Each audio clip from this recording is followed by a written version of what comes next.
Hey, welcome. Today we're diving into this really powerful parable about a knight whose greatest battle, believe it or not, isn't fought on some field, but inside himself. It's a story about shedding all that armor we wear to find a truth that's raw, real, and in the end, totally transformative. So let's get into it. And this quote just cuts right to the heart of it all, doesn't it? I mean, what does it really mean to act from a place of authenticity? To spend something real from inside yourself, instead of just, playing a part? Well, our knight is about to find out, and his journey starts somewhere really unexpected. So our story kicks off with a figure who is pretty much defined by his job title, the Knight. He is desperately searching for a truly meaningful act, something to prove his whole existence matters, but his quest takes this sharp, unexpected turn inward, into a chapter the story calls The Cell and the Candle Flame. And the contrast here is just huge. He's guided by this almost magical, shimmering coin, so you'd think he's heading for some epic showdown. But no, he ends up in this tiny, claustrophobic stone room. His grand quest just shrinks down to the size of a prison cell, forcing him to face something way, way closer to home. So his mission, it turns out, and this is all orchestrated by a mysterious jester, is to get out of his own head. He's not there to slay a dragon. He's there to actually connect with another person who is just as lost as he is. The whole point is to shatter this cycle of just performing faith and going through hollow rituals. It's a kind of mutual delusion that's been gripping the entire kingdom. So this tiny room, it basically becomes a pressure cooker. There's literally no space for the knight to hide behind his armor, and there's no space for the other person in the room to hide behind his sacred robes either. And right here, the jester's role completely shifts. He goes from being this truth-telling monster to just a quiet witness, holding the space for a really difficult reckoning to happen. And here we meet that other soul, the high priest. And get this, for 40 years, that's 4 decades, while he's been out there performing all these holy rituals for the kingdom, he has privately been staring at a blank page, facing this terrifying silence where God was supposed to be. Just imagine the weight of that secret. You see, the knight and the priest, they're basically mirror images of each other. One is out there actively, agonizingly searching for God. The other has been trapped, enduring this passive, agonizing silence. Both of them have built up these huge walls around an inner emptiness, just 2 different ways the self tries to protect itself from that feeling. And here's their shared condition.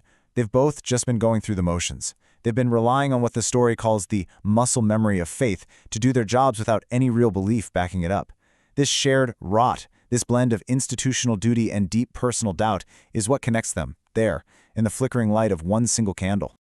Okay, but this whole confrontation, it isn't just about them being miserable together. Not at all. It's a catalyst. Their honest conversation actually creates an opening for this profound discovery about where truth and maybe even holiness can actually be found.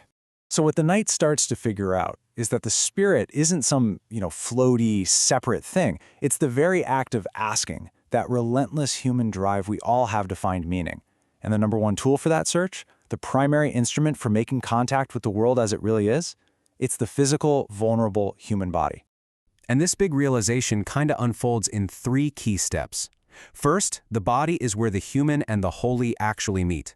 Second, the real ceremony isn't some fancy thing in a cathedral. It's the raw, physical struggle of just existing. And third, the only way to get to this truth is through total, complete vulnerability. His armor, his job title, his whole identity, none of it can shield him from what the story calls the blight of revelation. And what a phrase, right? It's that powerful, unavoidable moment of truth that just strips away all your defenses and makes your heart completely, terrifyingly readable to another person. Now this realization, it changes everything for the knight.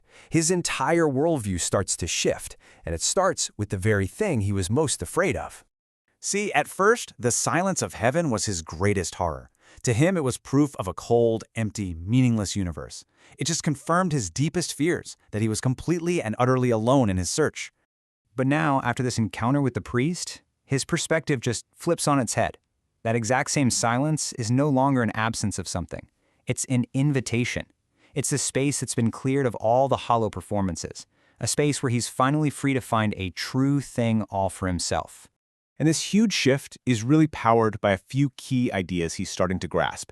He realizes that truth, kind of like light from a great star, is unconditional. It shines on everyone, whether they feel worthy or not, and it's always waiting right there, just behind the curtain of the heart. He learns that even the most broken parts of himself carry a little ember of this truth. And the jester? Well, he didn't create the light. He just helped the knight find the right angle to finally see it. So this new understanding, it doesn't just change his mind. It fundamentally changes who he is. He is no longer just playing a part. He's becoming something new. Right there in that tiny cell, he gets a new title, an instrument of truth. And this isn't like a promotion. It's actually the opposite. It's about stripping away all the fake masks. It's a huge step on his inverted journey. He's no longer just the knight, this big monument of a role. He's a person who can actually see and carry truth. And then comes this really climactic moment that seals the deal. The jester's bells, which used to be a sound of mockery, they now ring out like a verdict. And that sound, it signifies that the knight has finally earned his full name.